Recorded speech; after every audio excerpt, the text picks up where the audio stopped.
मेरे प्यारे देशवासियों, नमस्कार। इस समय आप 2021 की विदाई और 2022 के स्वागत की तैयारी में जुटे ही होंगे। नए साल पर हर व्यक्ति, हर संस्था आने वाले साल में कुछ और बेहतर करने, बेहतर बनने के संकल्प लेते हैं। पिछले 7 सालों से हमारी ये मन की बात भी व्यक्ति की, समाज की, देश की अच्छाइयों को उजागर कर और अच्छा करने और अच्छा बनने की प्रेरणा देती आई है। इन 7 वर्षों में मन की बात करते हुए मैं सरकार की उपलब्धियों पर भी चर्चा कर सकता था। आपको भी अच्छा लगता, आपने भी सराहा होता। लेकिन ये मेरा दशकों का अनुभव है कि मीडिया की चमक दमक से दूर, अखबारों की सुर्खियों से दूर कोटि कोटि लोग हैं जो बहुत कुछ अच्छा कर रहे हैं। वो देश के आने वाले कल के लिए अपना आज खपा रहे हैं। वो देश की आने वाली पीढ़ियों के लिए अपने प्रयासों पर आज जी जान से जुटे रहते हैं। ऐसे लोगों की बात बहुत सुकून देती है, गहरी प्रेरणा देती है। मेरे लिए मन की बात हमेशा से ऐसे ही लोगों के प्रयासों से भरा हुआ, खिला हुआ, सजा हुआ एक सुंदर उपवन रहा है। और मन की बात में तो हर महीने मेरी मशक्कत ही इस बात पर होती है, इस उपवन की कौन सी पंखुड़ी आपके बीच लेकर के आऊं। मुझे खुशी है कि हमारी बहुरत्ना वसुंधरा के पुण्य कार्यों का अविरल प्रवाह निरंतर बहता रहता है। और आज जब देश अमृत महोत्सव मना रहा है, तो ये जो जनशक्ति है, जन जन की शक्ति है, उसका उल्लेख, उसके प्रयास, उसका परिश्रम भारत के और मानवता के उज्जवल भविष्य के लिए एक तरह से गारंटी देता है। साथियों, ये जनशक्ति की ही ताकत है, सबका प्रयास है कि भारत 100 साल में आई सबसे बड़ी महामारी से लड़ सका। हम हर मुश्किल समय में एक दूसरे के साथ एक परिवार की तरह खड़े रहे। अपने मोहल्ले या शहर में किसी की मदद करना हो, जिससे जो बना उससे ज्यादा करने की कोशिश की। आज विश्व में वैक्सीनेशन के जो आंकड़े हैं, उनकी तुलना भारत से करें तो लगता है कि देश ने कितना अभूतपूर्व काम किया है, कितना बड़ा लक्ष्य हासिल किया है। वैक्सीन की 140 करोड़ डोज के पड़ाव को पार करना प्रत्येक भारतवासी की अपनी उपलब्धि है। ये प्रत्येक भारतीय का व्यवस्था पर भरोसा दिखाता है, विज्ञान पर भरोसा दिखाता है, वैज्ञानिकों पर भरोसा दिखाता है और समाज के प्रति अपने दायित्वों को निभा रहे हम भारतीयों की इच्छा शक्ति का प्रमाण भी है। लेकिन साथियों, हमें ये भी ध्यान रखना है कि कोरोना का एक नया वेरिएंट दस्तक दे चुका है।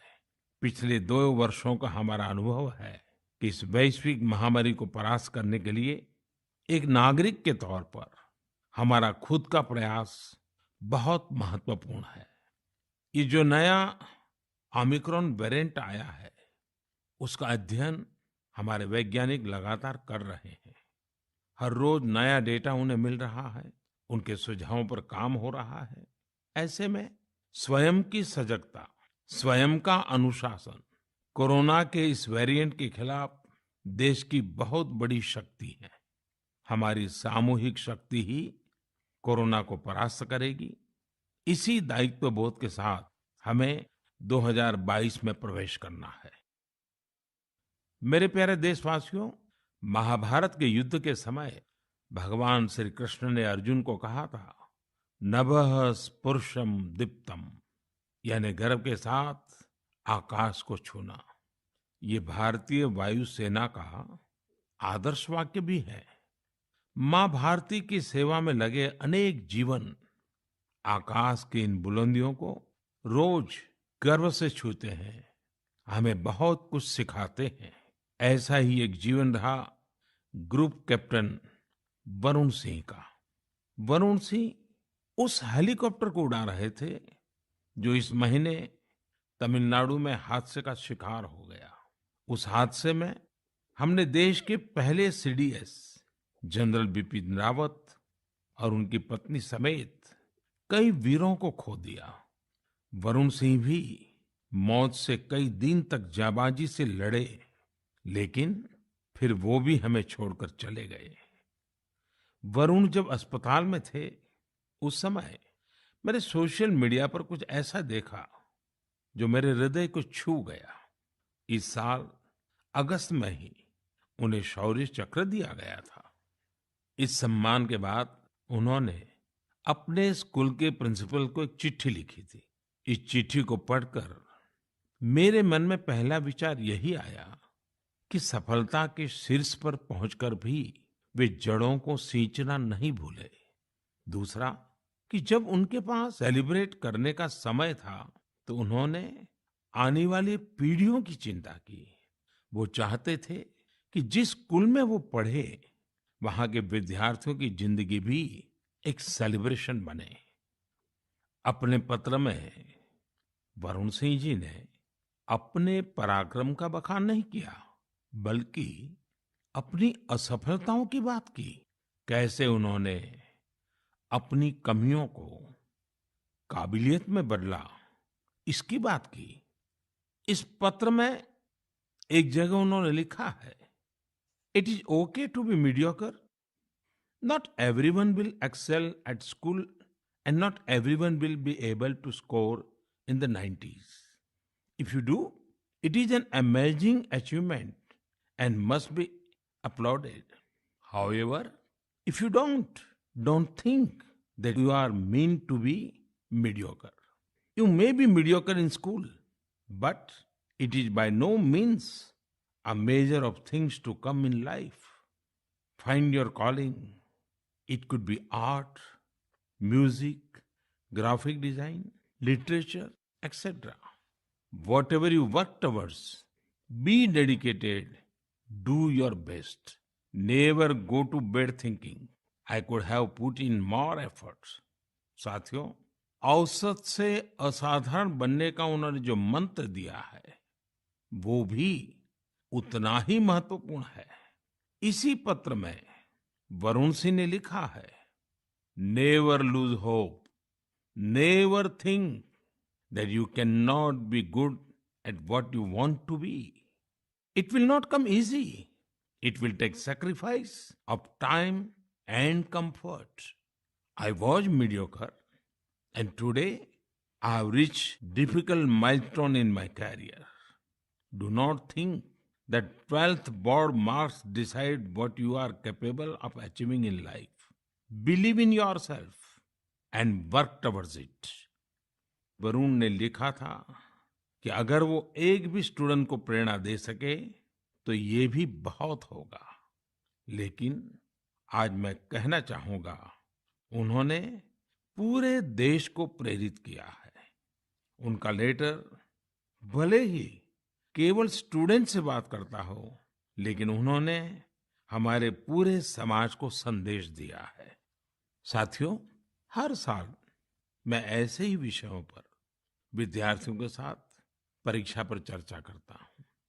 इस साल भी एग्जाम से पहले मैं स्टूडेंट्स के साथ चर्चा करने की प्लानिंग कर रहा हूँ। इस कार्यक्रम के लिए 2 दिन बाद 28 दिसंबर से mygov.in पर रजिस्ट्रेशन भी शुरू होने जा रहा है। ये रजिस्ट्रेशन 28 दिसंबर से 20 जनवरी तक चलेगा। इसके लिए क्लास 9 से 12 तक के स्टूडेंट्स, टीचर्स और पेरेंट्स के लिए ऑनलाइन कंपटीशन भी आयोजित होगा। मैं चाहूंगा कि आप सब इसमें जरूर हिस्सा लें। आपसे मुलाकात करने का मौका मिलेगा। हम सब मिलकर परीक्षा, करियर, सफलता और विद्यार्थी जीवन से जुड़े अनेक पहलुओं पर मंथन करेंगे। मेरे प्यारे देशवासियों, मन की बात में अब मैं आपको कुछ सुनाने जा रहा हूं जो सरहद के पार कहीं बहुत दूर से आई है। ये आपको आनंदित भी करेंगी और हैरान भी कर देंगी। वन्दे मातरम्, वन्दे मातरम्। सुजलां सुफलां मलयजशीतलां, स्वस्ति श्यामलां मातरम्, वन्दे मातरम्। शुभ्रे ज्योत्स्ना फुल्लकितयामिनी, फूलकुसुमितं नृमन्दहासावनी, सुहासिनी सुमधुरभाषिणी, सुखदं वरदं मातरम्, वन्दे मातरम्, वन्दे मातरम्। मुझे पूरा विश्वास है कि ये सुनकर आपको बहुत अच्छा लगा होगा, गर्व की अनुभूति हुई होगी। वंदे मातरम में जो भाव निहित है, वो हमें गर्व और जोश से भर देता है। साथियों, आप ये जरूर सोच रहे होंगे कि आखिर ये खूबसूरत वीडियो कहाँ का है, किस देश से आया है। इसका जवाब आपकी हैरानी और बढ़ा देगा। वंदे मातरम प्रस्तुत करने वाले ये स्टूडेंट्स ग्रीस के हैं। वहां वे इलिया के हाई स्कूल में पढ़ाई करते हैं। इन्होंने जिस खूबसूरती और भाव के साथ वंदे मातरम गाया है, वो अद्भुत और सराहनीय है। ऐसे ही प्रयास दो देशों के लोगों को और करीब लाते हैं। मैं ग्रीस के इन छात्र छात्राओं और उनके टीचर्स का अभिनंदन करता हूँ। आजादी के अमृत महोत्सव के दौरान किए गए उनके प्रयास की सराहना करता हूँ। साथियों, मैं लखनऊ के रहने वाले नीलेश जी की एक पोस्ट की भी चर्चा करना चाहूंगा। नीलेश जी ने लखनऊ में हुए एक अनूठे ड्रोन शो की बहुत प्रशंसा की है। ये ड्रोन शो लखनऊ के रेसिडेंसी क्षेत्र में आयोजित किया गया था। 1857 के पहले स्वतंत्रता संग्राम की गवाही रेसिडेंसी की दीवारों पर आज भी नजर आती है। रेसिडेंसी में हुए ड्रोन शो में भारतीय स्वतंत्रता संग्राम के अलग अलग पहलुओं को जीवंत बनाया गया। चाहे चौरी चौरा आंदोलन हो, काकोरी ट्रेन की घटना हो, या फिर नेताजी सुभाष बाबू का अदम्य साहस और पराक्रम, इस ड्रोन शो ने सबका दिल जीत लिया। आप भी इसी तरह अपने शहरों के, गांवों के आजादी के आंदोलन से जुड़े अनूठे पहलुओं को लोगों के सामने ला सकते हैं। इसमें टेक्नोलॉजी की भी खूब मदद ले सकते हैं। आजादी का अमृत महोत्सव हमें आजादी की जंग की स्मृतियों को जीने का अवसर देता है, उसको अनुभव करने का अवसर देता है। ये देश के लिए नए संकल्प लेने का, कुछ कर गुजरने की इच्छा शक्ति दिखाने का प्रेरक उत्सव है, प्रेरक अवसर है। आइए स्वतंत्रता संग्राम की महान विभूतियों से प्रेरित होते रहें, देश के लिए अपने प्रयास और मजबूत करते रहें। मेरे प्यारे देशवासियों, हमारा भारत कई अनेक असाधारण प्रतिभाओं से संपन्न है, जिनका कृतित्व दूसरों को भी कुछ करने के लिए प्रेरित करता है। ऐसे ही एक व्यक्ति हैं तेलंगाना के डॉक्टर कुरेला विट्ठलाचार्य जी। उनकी उम्र 84 साल है। विट्ठलाचार्य जी इसकी मिसाल है कि जब बात अपने सपने पूरे करने की हो तो उम्र कोई मायने नहीं रखती। साथियों, विट्ठलाचार्य जी की बचपन से एक इच्छा थी, वो एक बड़ी सी लाइब्रेरी खोले। देश तब गुलाम था। कुछ परिस्थितियां ऐसी थी कि बचपन का वो सपना तब सपना ही रह गया। समय के साथ विट्ठलाचार्य जी लेक्चरर बने, तेलुगु भाषा का गहन अध्ययन किया और उसी में कई सारी रचनाओं का सृजन भी किया। 6-7 साल पहले वो एक बार फिर अपना सपना पूरा करने में जुटे। उन्होंने खुद की किताबों से लाइब्रेरी की शुरुआत की, अपने जीवन भर की कमाई इसमें लगा दी। धीरे धीरे लोग इससे जुड़ते चले गए और योगदान करते गए। यदाद्री भुवनागिरी जिले के रमन्नापेट मंडल की इस लाइब्रेरी में करीब 2 लाख पुस्तकें हैं। विट्ठलाचार्य जी कहते हैं कि पढ़ाई को लेकर उन्हें जिन मुश्किलों का सामना करना पड़ा, वो किसी और को न करना पड़े। उन्हें आज ये देखकर बहुत अच्छा लगता है कि बड़ी संख्या में स्टूडेंट्स को इसका लाभ मिल रहा है। उनके प्रयासों से प्रेरित होकर कई दूसरे गांवों के लोग भी लाइब्रेरी बनाने में जुटे हैं। साथियों, किताबें सिर्फ ज्ञान ही नहीं देती, बल्कि व्यक्तित्व भी संवारती हैं, जीवन को भी गढ़ती हैं। किताबें पढ़ने का शौक एक अद्भुत संतोष देता है। आजकल मैं देखता हूं कि लोग ये बहुत गर्व से बताते हैं, failed the इस साल economy which मैंने is in doldrums इतनी किताबें पढ़ी। and अब आगे inflationary मुझे pressure is ये being किताबें felt by the और common पढ़नी Indian है। ये एक अच्छा and प्रयास Modi है, ji's जिसे और gross बढ़ाना चाहिए। mismanagement of corona मैं भी